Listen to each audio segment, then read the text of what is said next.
할렐루야. 오늘 화목 9시 기도에 나오신 여러분들 한 분 한 분을 주님의 이름으로 환영하고 축복합니다. 이 시간 온 가족이 함께 약 10분간 기도하는 시간입니다. 하나님께서 여러분들 가정 그 자리 가운데 함께 하시고 여러분들의 기도에 응답하실 줄로 믿습니다. 오늘 함께 우리가 은혜 받으실 하나님의 말씀은 여호수아 4장 19절에서 24절의 말씀입니다. 제가 봉독하겠습니다. 첫째 달 10일에 백성이 요단에서 올라와 여리고 동쪽 경계 길갈에 진침해 여호수아가 요단에서 가져온 그 12돌을 길갈에 세우고 이스라엘 자손들에게 말하여 이르되 후일에 너희의 자손들이 그들의 아버지에게 묻기를 이 돌들은 무슨 뜻이니까 하거든 너희는 너희의 자손들에게 알게 하여 이르기를 이스라엘이 마른 땅을 밟고 이 요단을 건넜음이라. 너희의 하나님 여호와께서 요단물을 너희 앞에서 마르게 하사 너희를 건너게 하신 것이 너희의 하나님 여호와께서 우리 앞에 홍해를 말리시고 우리를 건너게 하심과 같았나니 이는 땅의 모든 백성에게 여호와의 손이 강하신 것을 알게 하며 너희가 너희의 하나님 여호와를 항상 경외하게 하려 하심이라 하라. 아멘.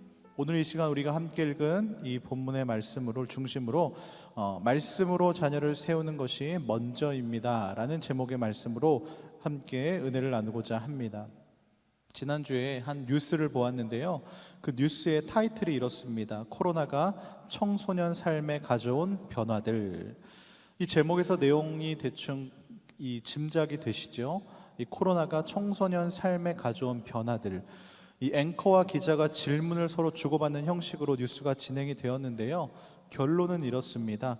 이 집콕 생활의 효율증으로 볼 수가 있죠. 청소년들의 인터넷 이용 시간이 재작년에 비해서 작년에 굉장히 크게 증가했다라는 것입니다.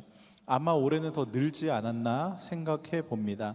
작년에 10대는요 일주일에 평균 27.6시간, 그리고 20대는 그보다 더 많은 29.5시간 동안 인터넷을 하고 있었다라고 조사가 되었습니다.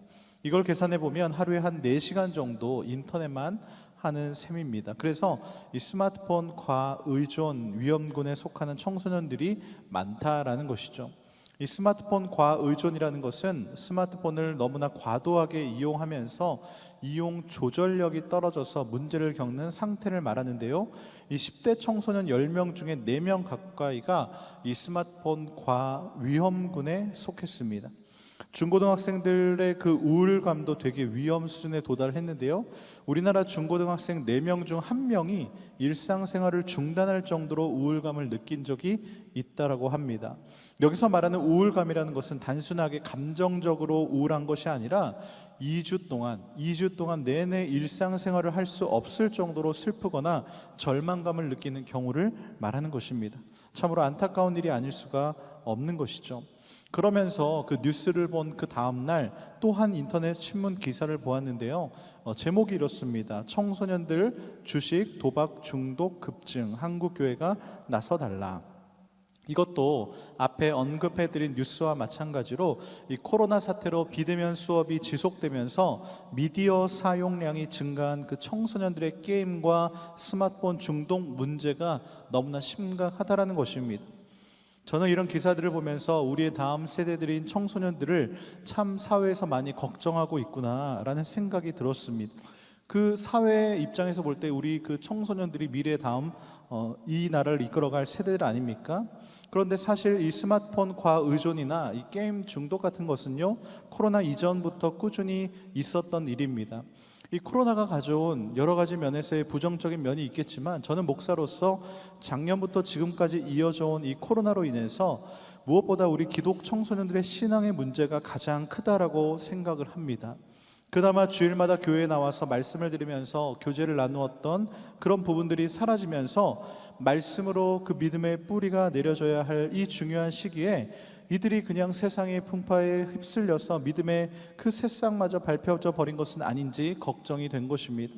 코로나 이후로 청소년 자녀들을 둔 이 부모님들 중에서 코로나 이후로 우리 아이의 신앙이 성장했다, 좋아졌다라고 말을 한 부모님들은 한 명도 보지를 못했습니다. 오히려 이제는 교회 가는 것조차 귀찮아하고 영상 예배에 익숙해진 자녀들을 바라보면서 안타까움을 토로하는 부모님들이 대부분이었습니다. 코로나 전에는 그래도 매주 한 명씩 전도를 한 친구도 이제는 열정이 다 식어버렸습니다. 어른들도 믿음이 흔들릴 수 있고 지키기 어려운 이런 현실 상황인데 아이들이라면 더 말할 필요가 없겠죠. 그래도 코로나 전에는 우리 아이들이 어떻습니까? 이제 곧 여름이 다가오지 않습니까? 여름 수련회라든지 겨울 수련회를 통해서 은혜를 받는 시간과 그 체험들이 있었습니다. 그런데 그런 것들이 이제는 전부 못하게 되면서 은혜를 받을 수 있는 기회조차 사라져 버렸습니다. 그런 의미에서 우리 자녀들을 향한 그 믿음의 교육, 그 신앙의 전수의 의미를 보여주는 오늘 본문은 우리가 다시 한 번 더 묵상해 봐야 할 중요한 내용이라고 생각을 합니다. 바라옵기는 오늘 말씀을 통해서 신앙의 명문 가문으로 나아가는 은혜가 있는 시간이 되기를 간절히 소망합니다. 오늘 우리가 읽은 본문이 여호수아 4장인데요 3장에서 보면 이스라엘 백성들이 이 요단강을 마른 땅 같이 건넜습니다. 놀라운 기적이죠. 어떻게 이게 가능했습니까? 하나님께서 하셨습니다. 물은 높은 곳에서 낮은 곳으로 흐르는 것이 자연의 법칙이자 진리입니다. 그런데 이 자연의 법칙을 만드신 분이 누구십니까? 바로 하나님이십니다. 그렇기 때문에 하나님께서는 흐르던 물도 멈추게 할 수 있는 분이십니다. 이스라엘 백성들이 애굽에서 탈출할 때도 마찬가지지요. 홍해 바다를 가르시고 그 사이 마른 땅을 건너게 하셨습니다. 하나님의 엄청난 은혜이자 기적인 것이죠. 이런 놀라운 일을 체험한 이스라엘 백성들은 그 다음이 중요합니다. 하나님께서 이스라엘 백성들이 요단강 건너는 것을 마치자 이 여호수아를 부르십니다. 그리고 말씀하십니다. 매 지파마다 한 사람씩 나와서 각 지파대로 돌을 하나씩 어깨에 매라라는 것이죠. 왜입니까? 오늘 읽지는 않았지만 6절과 7절은 이렇게 기록하고 있습니다. 이것이 너희 중에 표징이 되리라. 후일에 너희의 자손들이 물어 이르되 이 돌들은 무슨 뜻이냐 하거든 그들에게 이르기를 요단물이 여호와의 언약궤 앞에서 끊어졌나니 곧 언약궤가 요단을 건널 때에 요단물이 끊어졌으므로 이 돌들이 이스라엘 자손에게 영원히 기념이 되리라 하라 하니라. 아멘.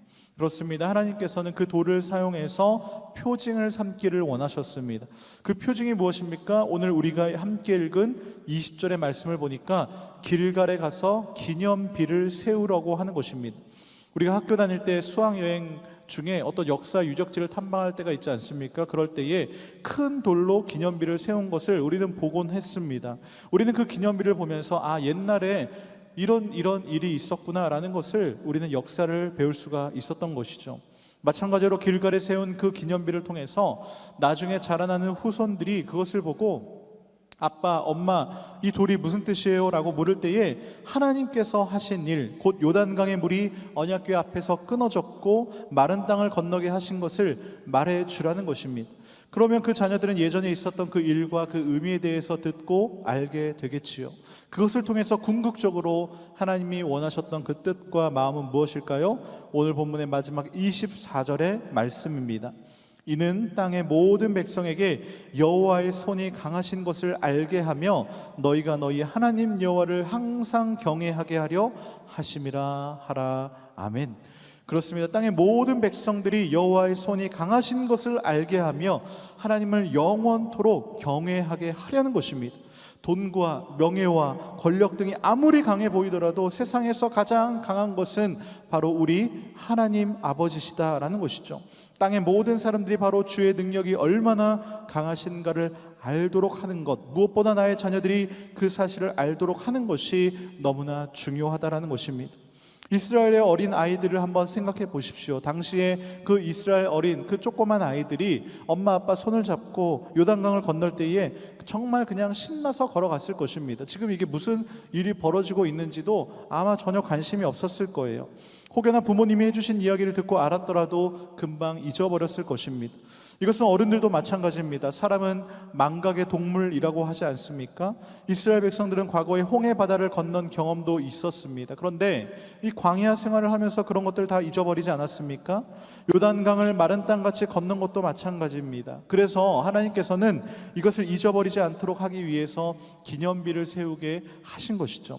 사랑하는 성도 여러분, 가정에서 이루어지는 여러 가지 교육들이 있죠.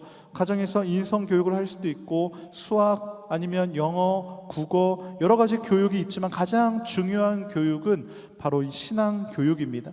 신앙은 거저 주어지는 것이 아닙니다. 반드시 교육되어져야 하는 것입니다. 아리스토텔레스는요, 인간은 사회적 동물이라고 말을 했습니다. 즉 인간은 교육에 의해서 만들어져 가는 것입니다. 그래서 학교가 필요한 것이고 배움이 필요한 것입니다. 그리고 체험을 통해서 배운 것을 확신하게 되는 것입니다. 코로나로 인해서 가족과 보내지는 시간이 강제적으로 많아졌습니다.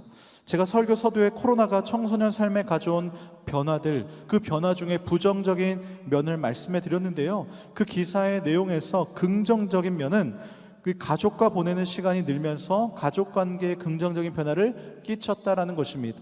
이럴 때 정말 신앙 교육을 할 수 있는 좋은 기회가 아닙니까? 우리가 말로도 교육을 할 수 있지만 우리가 행동으로도 보여줄 수가 있습니다. 아이는 부모의 행동을 따라 배운다라는 책이 있습니다. 이것은 굳이 설명하지 않아도 대부분 공감하실 것입니다. 아이들은요 다 보고 있습니다. 본대로 배우고 있습니다. 부모는 자녀의 모델입니다. 신앙도 마찬가지입니다. 부모가 어떻게 신앙생활 하느냐를 보고 아이들은 그대로 보고 배우게 되어 있는 것입니다. 오늘 우리가 여호수아 4장을 읽었는데요, 여호수아 마지막 장 24장에 가면 여호수아가 마지막 임종을 앞두고 이스라엘 백성들에게 설교한 장면이 나옵니다.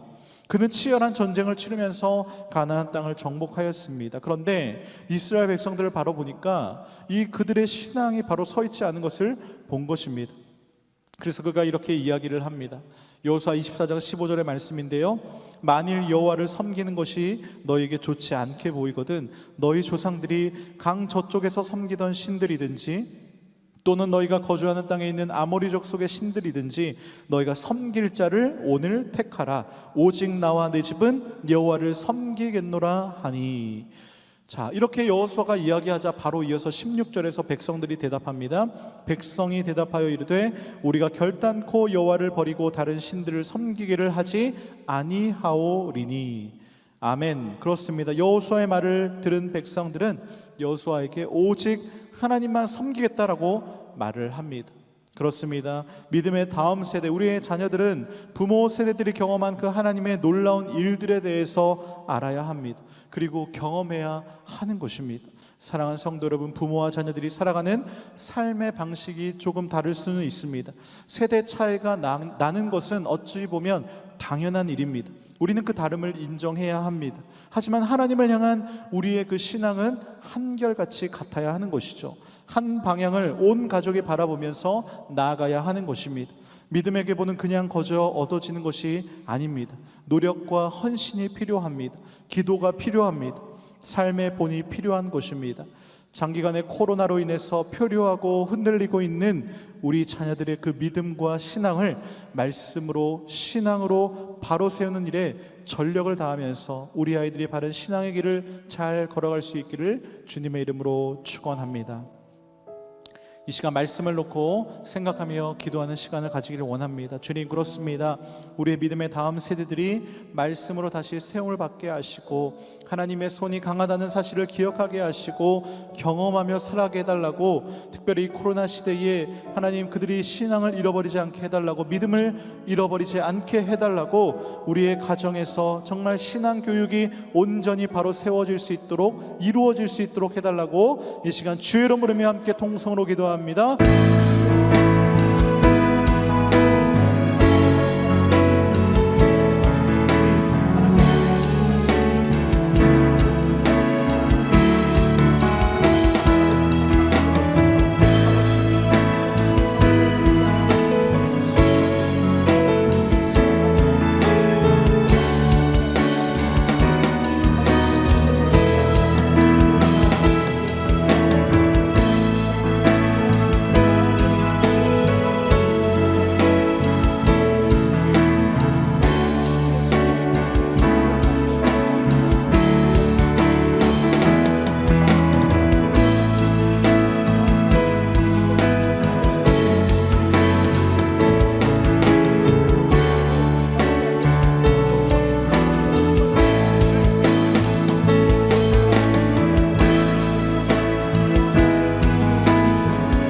우리 이 시간 한 번 더 기도하며 나아갈 때 우리 다음 세대들을 위해 함께 기도하겠습니다. 우리의 자녀들이 세상에 악인들의 형통을 부러워하지 않게 하시고 오직 예수 그리스도를 따르는 우리 자녀들에게 달라고 기도하시길 바랍니다. 특별히 왕성의 다음 세대들이 믿음으로 양육이 되고 믿음의 뿌리가 주님께 깊게 내리게 하시고 언제나 하나님을 의지함으로 열매 맺는 인생이 되게 해달라고 우리 믿음의 다음 세대를 위해 다시 한 번 더 주의 이름 부르며 통성으로 기도합니다.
이 시간 한 번 더 기도할 때 개인과 가정을 위해 기도하겠습니다. 우리 가정에 또 기도의 제목들이 다 있는 줄로 압니다. 그 가족의 기도의 제목을 놓고 또 개인의 소원을 위해서 아버지 가족의 건강을 위해서 특별히 코로나로 인해서 경제적 건강에 여러 가지 어려움을 문제 당하는 가족들이 있다면 모든 문제 해결자 되신 예수 그리스도께서 아버지 문제 해결자가 되게 해달라고 이 시간 주의 이름 부르며 함께 통성으로 기도합니다.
하나님 감사합니다. 우리가 이 시간 한 번 더 여호수아의 말씀을 통하여서 주님 하나님의 그 마음과 뜻을 알게 하심을 감사합니다.